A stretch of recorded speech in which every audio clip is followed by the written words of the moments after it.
I'm Karen from Yale-NUS College in Singapore. This summer, I'm volunteering with International Humanity Foundation at their centre in Banda Aceh, Indonesia. IHF's mission is to both teach the poor and to educate the world about the poor. I'm a huge believer in the power of education, and I'm passionate about providing an English education to those who wouldn't be able to afford it otherwise. Aceh students are especially disadvantaged in the area of English education.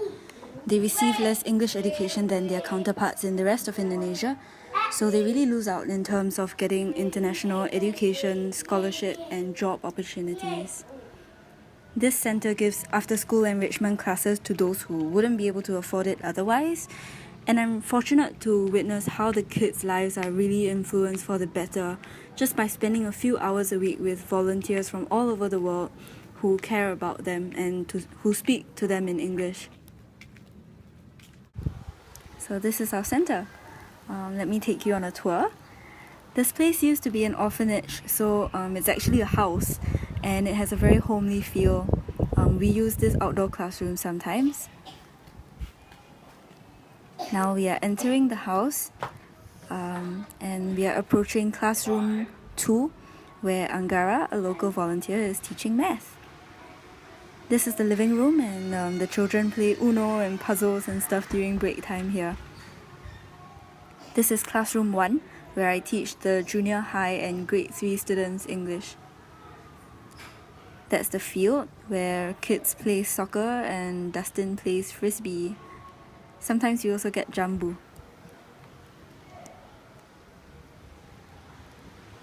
Yeah, you see all the games and stationery on the shelves. This is the food area. We have a cook whom we call Bunda or Mom, and she comes by every morning to leave us enough food for both lunch and dinner because we are poor volunteers and we don't always eat out. Hello. This is Nazma, one of the co-directors here. She's from Kenya. Behind that brown door is the computer room. And the older kids have computer classes. Laundry stuff. This is where the female volunteers sleep. There's enough for 6 people here. And this is the toilet. The bathtub is full of water because we draw water from it to shower and to flush the toilet. It looks like a Western toilet, but it doesn't actually function like one. Yeah.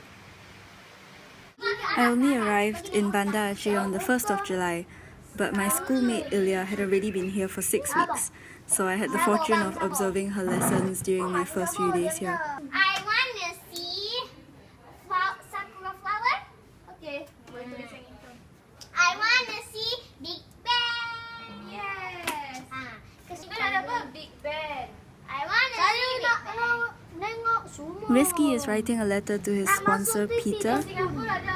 Peter is sponsoring his education for just $10 a month, and because of that Rizky can afford new school supplies, you know, nice pens, nice notebooks, school uniforms, his education fees. Yeah, Ilya is really able to form good relationships with the younger children because she speaks Malay, which is extremely similar to Indonesian, and so she's able to understand the children on a much deeper level than the rest of us who don't speak Malay. And it's very obvious that the children love her and trust her. They love to joke with her, play with her.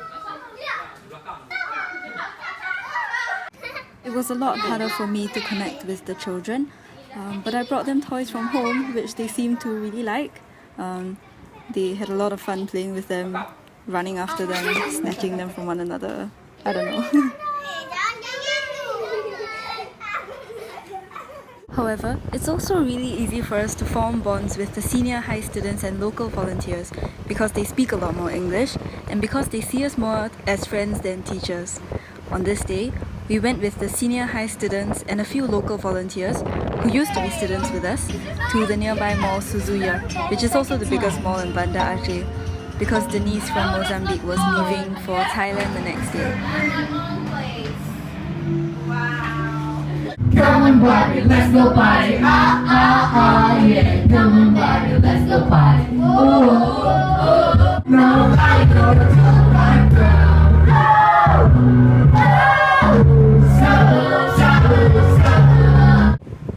Here we are on our way to the city centre to raise funds for the organisation by selling drinks at the market. It was Elia's idea. She wanted to do it as a fundraising project before she left IHF to go back to Singapore. That's David from Kazakhstan on the becak with the tables and chairs. And that's Emma with the pots and the white helmet. She's another co-director at IHF. She's from America. So these powdered drinks are kind of like Kool-Aid. You mix it with the water and you put the jelly in and you sell it for pretty cheap. In the end, we didn't make enough to cover the cost, but it was a really good event nonetheless. The local volunteers came and helped out, and everyone really went all out to do their best for the organisation. After a few days, I got to take over the junior high class. So the students are about 13 years old. They're really well behaved and they're such a joy to teach. I also eventually came to teach the third graders because of this girl, Nurul. Nurul was one of the kids who needed a sponsorship, so my friends back home and I decided to fund her education together for $120 a year.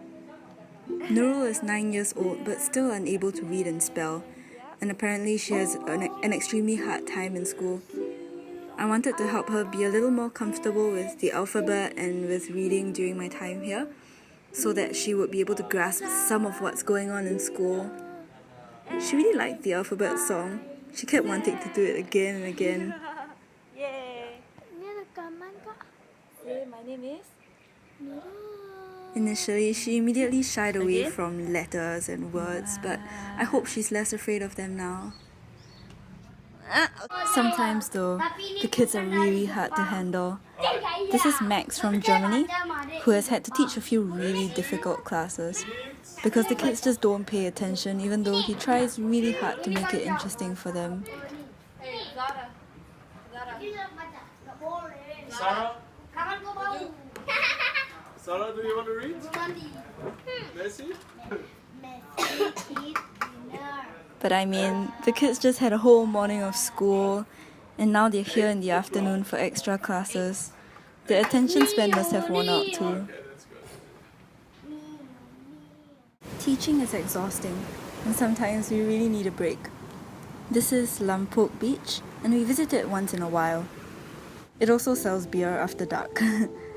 At this point, I just really needed a break from all that was going on, and this was the perfect place to unwind.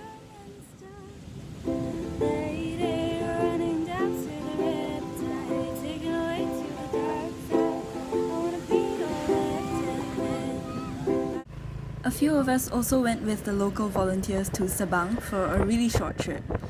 Sabang is an island that's a ferry ride away from Banda Aceh. It's like Bali and Batam, but less known to foreigners, so it's more frequented by locals. Here it's expensive, huh? We are at Casa Nemo, which is in Sabang. It's beautiful, and the sea is so blue, and we are all alive, even though David nearly died. In Sabang, I looked at the waves and noticed how they look just like miniature versions of those huge surfer waves, or even a tsunami wave. Aceh was so terribly struck by the tsunami in 2004, and everyone here lost family members or friends in it. Hundreds of thousands lost their homes. It's incredible that they've been able to pick themselves up since then, and even play in the sea like it's a friend.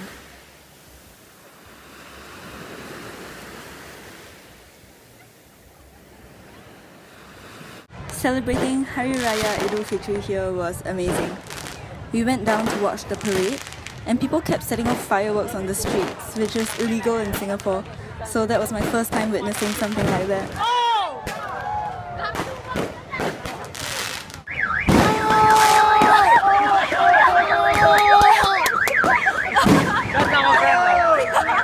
As for the parade, Each village or district in Aceh elaborately decorated a float, which was a truck, and recited the passages of the Quran.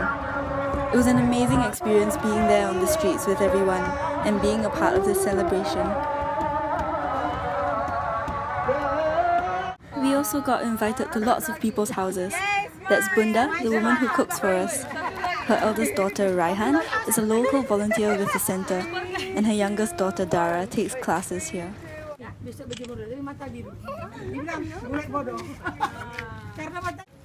Anyway, back to volunteering at IHF. This is Nanda, my junior high student.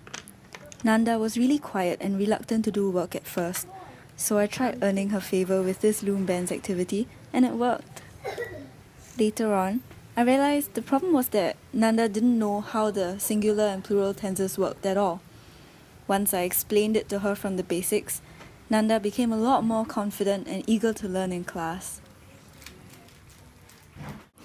On my last day with the junior high students, I wrote Nanda a little story about herself, inspired by my friend Sanjana's NGO, Storybook Me.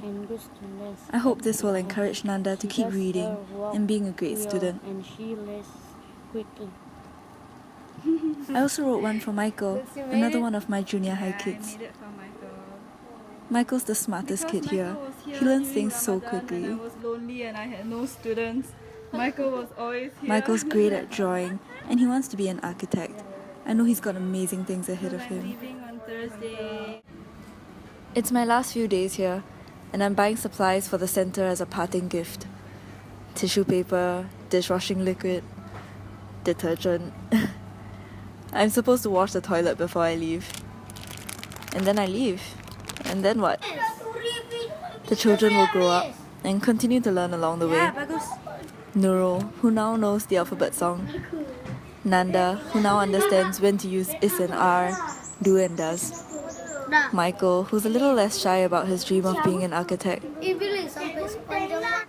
Will they remember me? I'm just a little Singaporean girl who taught them a few classes for a month. I'm one of the many who come and go. But I've helped them gain just that little bit, and that will help them gain a little bit more.